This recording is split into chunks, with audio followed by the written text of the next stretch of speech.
Hey everyone, welcome back. In today's menu, we are going to make one of my favorite comfort meals. So stay tuned.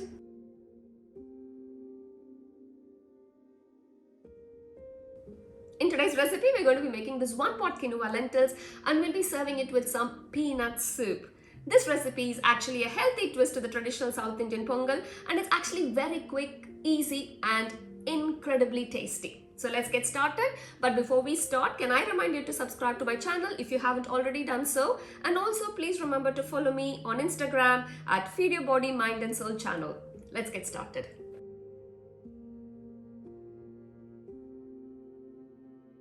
First, let's start by making a 1 pot quinoa lentils. For this, we need 1 cup of quinoa and half cup of moong dal. I'm using the colored variety of quinoa. Add water and thoroughly rinse the two in one bowl. Discard the water and then add it to the pressure cooker. Now, we need to add about 3 cups of water.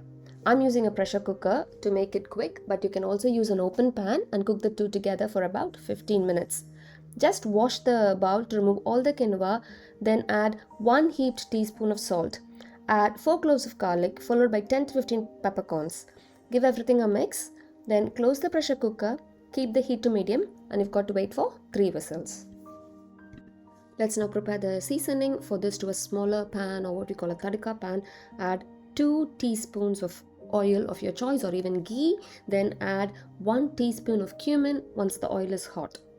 Wait for the cumin to bloom and then add in a small handful of split cashews and just toast them in the oil until they become golden brown in color. The cashews look so beautiful and yum. Once the pressure from the cooker is released naturally, add in the cashew and cumin seasoning that we prepared and give everything a mix. Using mixed quinoa actually makes the dish look really beautiful. Now our 1 pot quinoa lentils is ready to enjoy. Next, we need to make our peanut soup. Start by soaking 1 tablespoon of raw tamarind in 1 cup of hot water. If you don't have raw tamarind, just use 1 tablespoon of tamarind paste. Chop 1 medium-sized onion finely. I'm using the chopper because then I can get beautiful and uniformly chopped pieces and it's quick. Chop some fresh coriander leaves finely. Again, you can use the chopper if you want, but sometimes it gets stuck in between the blades. We need about 9 chilies. You can use a mix of red and green. I have mounted them on a skewer because I'm going to char grill them. I also have a quarter cup of roasted peanuts with the skin on. To a small blender jar, add quarter cup of roasted peanuts. Add 1/3 cup of water and blend it into a fine liquid. I usually make my own homemade roasted peanuts. There is a video on my channel and I'll leave a link to that in the description box. Oh my god, beautiful color. I think I need a dress in this color. So we need to grill our chilies on an open flame. Choose mild chilies if you think you can't stand the heat. You can also use green peppers instead of chilies.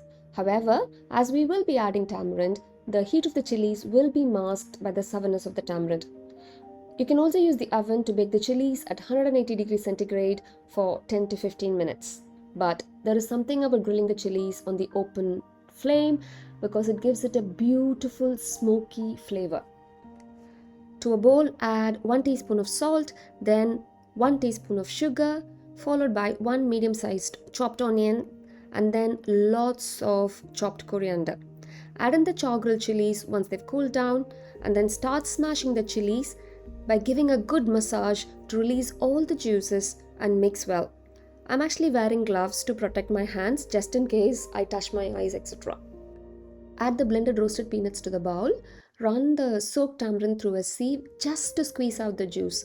You can also use a tablespoon of tamarind paste instead, like I mentioned before. Add in 1 cup of water and squeeze everything that's left of the tamarind. Discard the pulp. In total, there is 500 ml, which is roughly 2 cups of water in this soup. Give everything a mix. And that's it. Our beautiful peanut soup is now ready to enjoy. Plating up. To serve, place the quinoa and lentils in a bowl, then ladle in the peanut soup.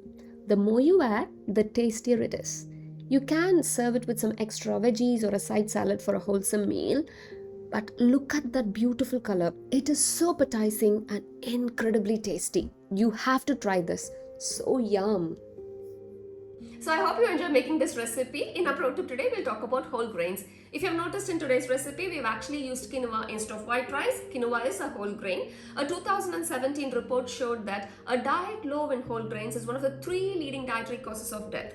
Also, a 2015 analysis showed that people who tend to eat a lot more whole grains lived significantly longer lives independent of other dietary and lifestyle factors.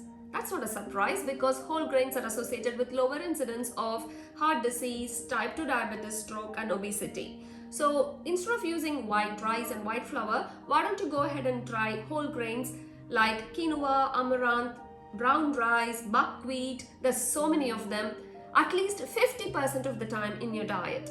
So that's it from me today. This is Vishwa signing off for Feed Your Body, Mind and Soul. Stay happy, stay healthy. Bye.